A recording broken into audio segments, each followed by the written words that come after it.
I'm Michael Killen. Every regional and local government in the United States right now is trying to develop and implement effective sustainability strategies. And many of these sustainability strategies have to do with preparing for climate change. Now, NASA and several other federal government agencies have stepped up their efforts to help the people, the governments, the structures of the United States prepare for climate change. Now, I have invited Deborah Fang. She's the Director of Operations of the NASA Ames Research Center in Moffett, California. That is right near Palo Alto, California. And Ames Research has become extremely aggressive in helping the California local and regional governments prepare for climate change. And they are getting ready to become even more helpful to the state. I'm going to ask Deborah Fang a series of questions about what is Ames Research doing to help the local governments and the regional governments. I'm going to ask her a series of questions about what she and her organization is doing themselves to effectively sustain the natural and other resources that they need to operate. How are you today? Good, thank you, Michael. And just, what did you think of that opening? Interesting, energetic, and accurate. We're trying to be proactive. Yes. Now, you're the Director of Operations of this massive NASA facility in California. And I know you have an airfield.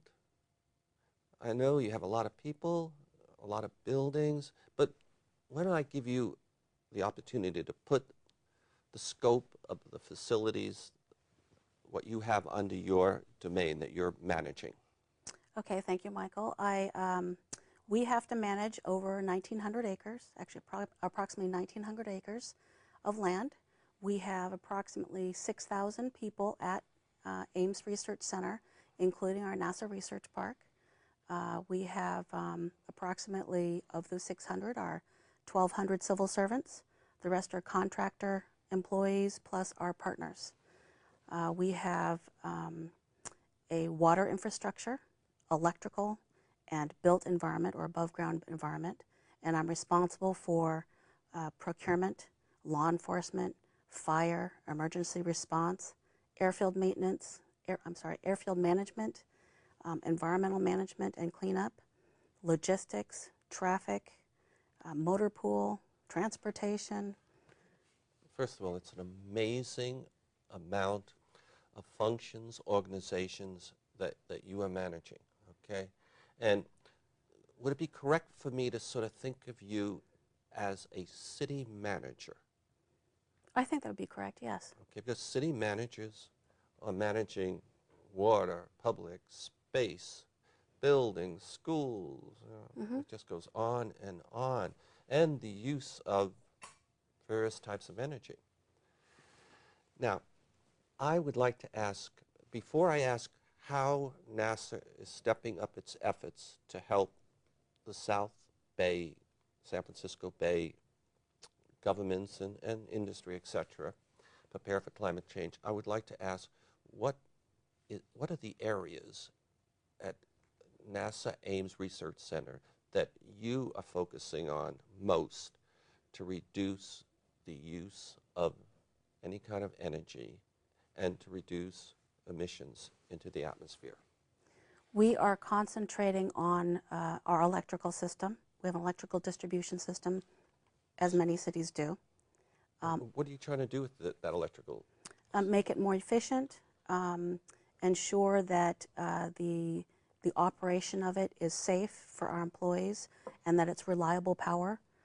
Our job is to support our missions at Ames, and all of our missions, including folks that have an administrative mission at the center, require electricity and power. Okay.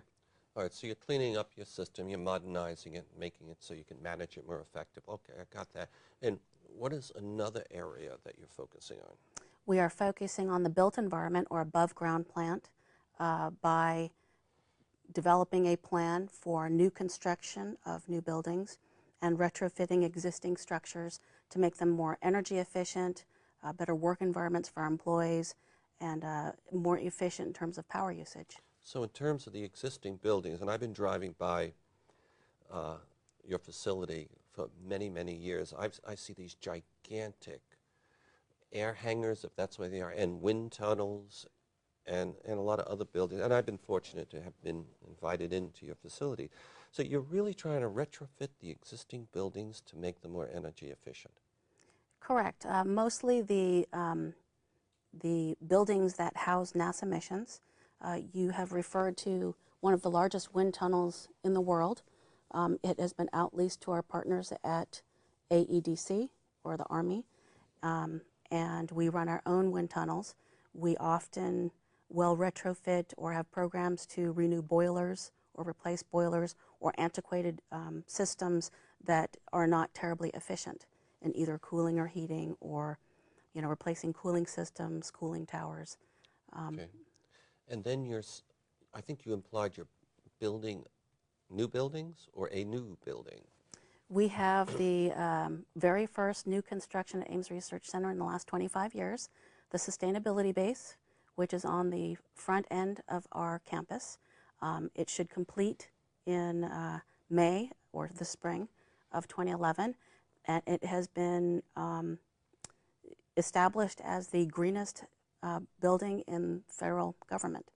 It is also thought of as a test bed for some of our newer technologies, but it is, for example, cooled and heated via 17 geothermal wells that have been drilled close by, with all ambient air, natural lighting, and automated systems to control the heating and cooling in the building. The most energy efficient building in the federal system. Yes, sir. Wells that go down into the and bring up into the thermal, and you have new devices for harnessing the energy of the wind. We have the best way I can describe it is it's existing technology applied in a whole new way. So, for example, the windows in the building are all going to be naturally or automatically actuated based upon the heating or temperature inside the building. We have photovoltaic panels on one side of the building, and radiation panels for heat on the roof of the building. And when you drove by it, it's a little bit different looking building than you've seen otherwise, and we're pretty proud of it. Why does it look a little different?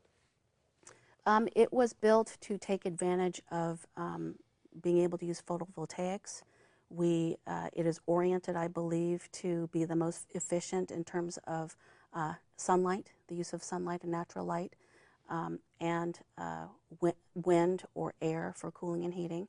We have also started to put in the last touches on the landscaping, which is water efficient, natural landscape, while preserving some of the older trees and vegetation in the area. Okay, I want to ask you, how do you feel? You are going to have one of the most important new buildings in the entire federal system. You're the city manager and you manage all the facility. How do you feel? Is this something that you are especially proud of? I'm especially proud of the building itself. I am proud of my staff that has built it on time and on schedule. They rose to the challenge. It hasn't been done before. It is potentially going to be LEED Platinum certified. Yes, I'm proud of it. I'm proud of its accomplishments, and I'm proud of its implication. Okay, now in terms of sustainability projects, let's see. You mentioned you folks are retrofitting, modernizing the electrical system for basically an entire base, okay? And you're looking at all the buildings and renovating them to make them more energy efficient. Is that right? Yes. And you're also building a brand new building called Sustainability Base, which will be the most energy efficient building in the entire federal system, which is, I think, saying something. And I would assume this will become an exemplar for the rest of the federal system of buildings and the nation? I would hope so.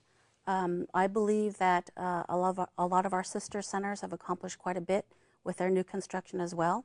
We, the agency, NASA, accomplishes new construction by providing and working on what we call the master plan. Master planning is a construction investment plan in our built environment that maps out in 5-year increments for the next 20 years. Okay. And again, before I get to what you're going to do for the governments, the local regional governments of California, I would like to know what other main resources that you have at NASA, technological resources or other resources? Well, I think one of the main things that NASA has is information, data that we can share, that we have, for example, on climate changes that that we can use right now to help us plan for potential climate change. And to me, that would be a climate adaptation plan. Okay, so data is one thing, and what about the computing systems and the modeling, which is software? What do you have over there, roughly? We have the Pleiades High Performance Computing Facility. It is in the top 10 of the fastest computers in the world, and it's also one of the greenest in the top 10, meaning it's energy efficient, top 10 in the world. We're proud of its its computing capabilities, and it is absolutely necessary for NASA missions. Good. And what do you call it, Pleiades? Pleiades is the name. Pleiades. I used to think I knew something about complex computing systems, but I guess I don't any longer. Okay, so you have this in the top 10 computing system, and it's also one of the most energy efficient. Okay, all right.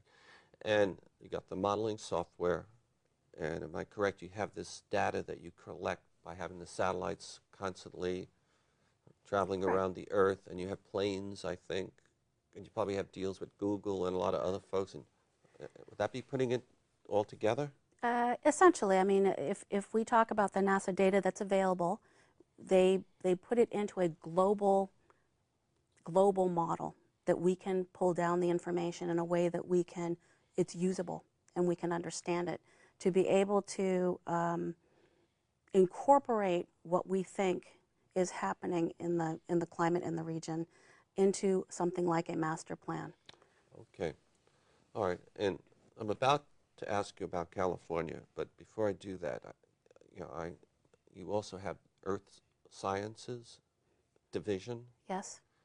And is it the Earth Science Division of NASA, or does NASA have many? NASA has multiple Earth Science divisions. It is the Earth Science Division for NASA Ames, and they are heavy participants in this. Okay. Now I'm moving toward California, which you folks are going to be offering the federal, the local and regional governments. But first, I just want to look at the national scene for a second. So Ames is one of how many facilities in the United States? We have 10 field centers, including the Jet Propulsion Laboratory in Pasadena and headquarters in Washington, D.C. Okay, so you have 10 and in Washington, okay, that's plus right. Headquarters. And they're spread all around the United States. And I believe President Obama issued an executive order, and in that executive order he asked you folks, NASA, to be more helpful to us folks on this planet. Would that be correct? I think that's correct. I can be a little more specific than that. I would love you to be. We have had an existing order that dealt with greenhouse gas reduction, and we more recently, got an executive order to basically beef that up by doing a little bit of planet climate adaptation with regard to, energy savings and water usage and the like. Right. So it's broad. Okay, and Under this executive order, do you also work more closely with the EPA and other federal government agencies?